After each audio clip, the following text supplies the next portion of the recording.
연불을 하는 분들이 연불의 기도력이 약해질 때에 그 좀 대처를 해야 되고, 어떨 때 기도력이 내가 약해지는지에 대해서 좀 알아두는 게 좋을 것 같습니다. 물론 늘 연불을 해가지고 항상 부처님이 내가 염을 하기 때문에 주변에 부처님들과 불보살님들이 나를 이렇게 보호하고 계실 때는 전혀 상관없어요. 근데 세상에 부정적인 기운, 보통 세상은 거의 다 부정적인 기운이잖아요. 뭐 싸운다거나 부정적인 생각을 한다거나 부정적인 행동을 하는 분들이 많습니다. 이제 그분들하고 같이 휩싸여서 이렇게 생활하다가 그런 기운을 받았을 때 기도력이 떨어져요. 그래서 항상 참 연불행자들은 항상 행동을 조심해야 되는 것입니다. 두 번째는 많은 사람들하고 심적으로 이렇게 교류를 할 때 있잖아요. 뭐 감정적으로도 서로 교류하고 이럴 때 그들 생각이 나한테 전해지기까지 합니다. 그런 분들하고 같이. 그래서 그러잖아요. 도둑하고 같이 살면 도둑이 될 가능성이 많고, 그렇잖아요. 그 맹자의 삼천지교를 보면 그걸 잘 알 수 있잖아요. 그게 실제로 사실인 것입니다. 그래서 다른 사람이 영향을 받는다는 거죠. 세 번째는 육식을 하여서 죽은 생명의 부정적인 기운이 내 몸속에 들어왔을 때입니다. 그래서 육식하지 말라는 거예요. 그 사실 우리는 세상의 모든 동식물들은, 식물은 좀 덜하지만 식물은 좀 그 의지 이런 것이 좀 약하잖아요. 그렇다 하더라도 식물의 가지를 자를 때도 허락을 받고, 그래 내가 여기 좀 잘라서 우리가 좀 살도록 하겠다 이렇게 허락을 받고 하라는 그러는 건데, 세상에 어떤 동물 쳐놓고 죽고 싶어하는 동물이 어디 있겠습니까? 우리도 마찬가지잖아요. 죽을 때가 가장 심각한 거 아닙니까? 장난으로 죽이는 건 있을 수가 없잖아요. 그죠? 그래서 육식하는 것이 부정적인 기운이 들어왔을 때, 그래서 제기할 때 육식을 하지 말고 가서 기도하라 하는 것입니다. 다음, 다른 사람을 미워하고 험담을 해서 이렇게 미워하고 험담을 하게 되면 내 영적인 빛, 내가 애써서 모았던 연불한 그 빛이 많이 달아나 버려요. 없어져 버립니다. 참 험담을 하고 미워하고 남한테 욕을 하고 이렇게 하는 것은 정말 나는 굉장한 자기한테 손해라는 것입니다. 그걸 반드시 알아야 된다는 거죠. 다섯 번째로, 전혀 불필요한 근심과 쓸데없는 걱정을 해가지고 내력을 소모할 때, 그럴 때 우리가 연불한 기도력이 많이 상실된다는 것입니다.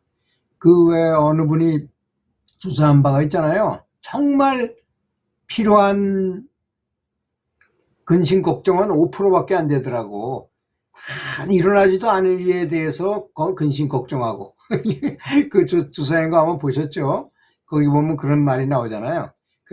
전혀 불필요한 근심은 하지 말아라 이거죠. 그 다음에 여섯 번째로, 술이나 마약을 해가지고 영원히 병들게 해서 치명적인 손해를 볼 때입니다. 저는 제 친구하고, 지금은 뭐 그런 것조차도 안 하지만 젊을 때 친구하고 같이 어쩔 수 없이 술 마시는 친구하고 같이, 그 친구는 술 마시고 나는 그냥 그 사람 얘기를 들어주면, 이렇게 앞에서 보면 그 친구가 영역이 술 마실 때마다 뚝뚝 떨어지는 게 보여요. 나중에 뭐 제정신도 없잖아요. 나중에 너무 술을 많이 먹으면. 그런 걸 이렇게 봤던 기억이 납니다. 정력이 뚝뚝 떨어지는데 그걸 모르고 계속 술과 담배를 계속 하는 거예요. 마약이나 이런 건 마약은 더 나쁘겠죠. 그런데 연불이나 명상이나 이런 거, 참선이나 이런 걸 참 정말 제대로 했을 때는요, 마약이 그렇게 황홀하고 뭐 좋다 그러죠. 그거보다 1000만 배는 더 좋은 기분 속에 있어요. 아주 신성한 신의 오르가즘을 느껴요, 그때. 그런 게 바로 진정한 쾌락인 거죠. 진정한 쾌락. 그리고 영혼은 환하게 빛나고 천국으로 더 가까이 가면서 얼마나 좋습니까?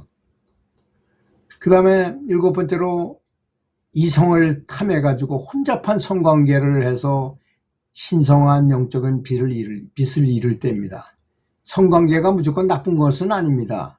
정말 사랑하는 서로 부부간의 사랑 같은 거야 무슨 관계가 있겠습니까마는 남의 이성, 남의 부인이 있는 남편이 있는 부인을 뭐 그렇게 유인해 가지고 이렇게 성관계를 한다거나 이렇게 해서 했을 때 영적인 빚이 엄청나게 잃게 된다는 것이 손해를 보게 된다는 거죠.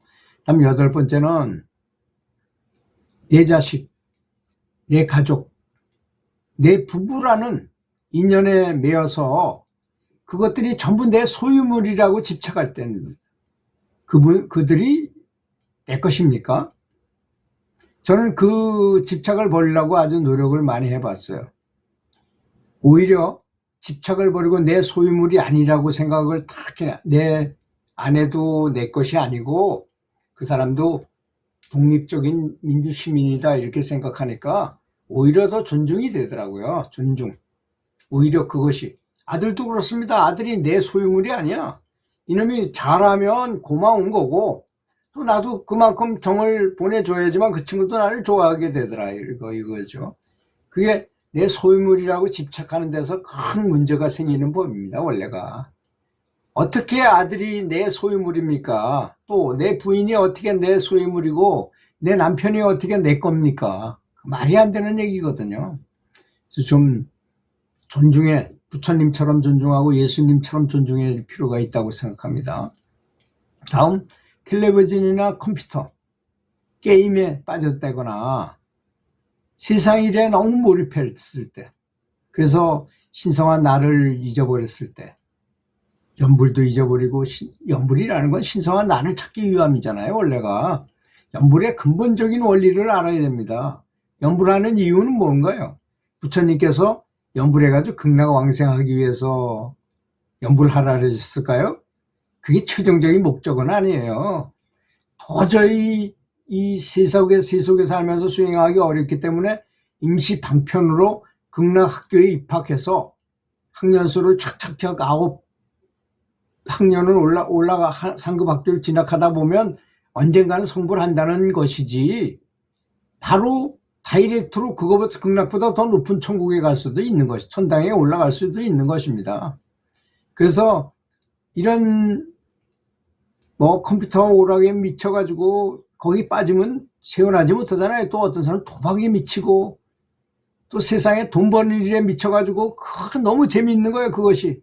그래가지고 어떤 사람은 아주 그것이 일생에 가장 중요한 일이라고 생각해요. 돈 버는 일이. 아주 뭐 이거 없으면 죽는 것 같이 생각을 해요. 근데 그런 제 친구도 벌써 나이가 많은데도 불구하고 아직도 그렇게 매여 있는 사람을 이렇게 보니까 좀 안 됐다는 생각이 사실이 들더라고요. 어떤 친구는